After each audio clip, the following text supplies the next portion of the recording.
কি নাযিল করেন, ইন্না ফাতাহনা লাকা ফাতহাম মুবিনা। ওগো নবী, আপনি কোনো টেনশন করবেন না, টেনশন করবেন না।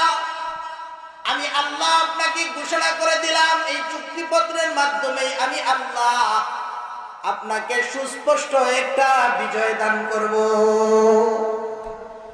মুসলমান ভাইরা আমার, এই সূরা ফাতহের শেষাংশে আমি যে আয়াতে কারিমা পাঠ করেছিলাম, ওই আয়াতের মধ্যে আল্লাহ রাব্বুল আলামিন বলেন, মুহাম্মাদুর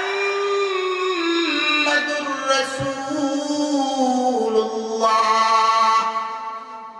মুহাম্মাদুর রাসূলুল্লাহ।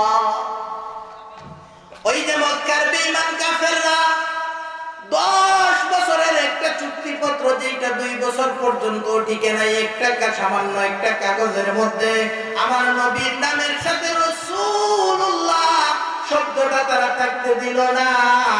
আমি আল্লাহ রাব্বুল আলামিন আমার হাবিবের নামটা এমন জায়গার মধ্যে উল্লেখ করে দিলাম, এমন জায়গার মধ্যে আমার হাবিবের নামের পিছনে রাসূলুল্লাহ আমি আল্লাহ লিখে দিলাম। কিয়ামত পর্যন্ত আমার হাবিবের নামের সাথে রাসূলুল্লাহ শব্দ লাগানো থাকবে। আমি আল্লাহ এমন জায়গায় লিপিবদ্ধ করে দিলাম, লিখে দিলাম। কোরআনে কারীম পড়তে গেলে, এই আয়াত পড়তে গেলে রাসূলুল্লাহ শব্দ পড়া লাগবে কি লাগবে না?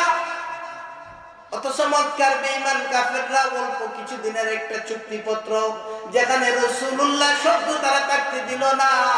আল্লাহ পাক রব্বুল আলামিন সাহাবায়ে কেরামের যে মনোপূর্ণ হয়েছিলেন, সাহাবায়ে কেরামকে খুশি করে দিলেন, ও সাহাবায়ে কেরাম, তোমরা মনোপূর্ণ হয়ো না। এই সামান্য চুক্তিপত্রের মধ্যে রাসূলুল্লাহ শব্দ যদিও তারা কেটে দিল, আমি আল্লাহ আমার হাবিবের নামের পিছনে এমন জায়গায় রাসূলুল্লাহ আমি লিখে দিলাম, যেটা কিয়ামত পর্যন্ত এই রাসূলুল্লাহ শব্দ লেখা থাকবে।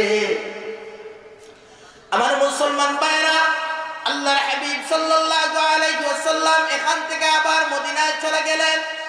মদিনায় যাওয়ার পরে দিন দিন যেন ইসলামের দিকে মানুষরা দেখা যায়, সাহাবায়ে কেরামদের সংখ্যা দিন দিন বাড়তেছে, দিন দিন বাড়তেছে। এজন্য ইসলামের একটা বিজয় শুরু হয়ে গেছে। সুবহানাল্লাহ। আমার মুসলমান ভাইরা, আল্লাহর হাবিব সাল্লাল্লাহু আলাইহি ওয়াসাল্লামের সাহাবায়ে কেরামের জামাত, সাহাবায়ে কেরামের সংখ্যা দিন দিন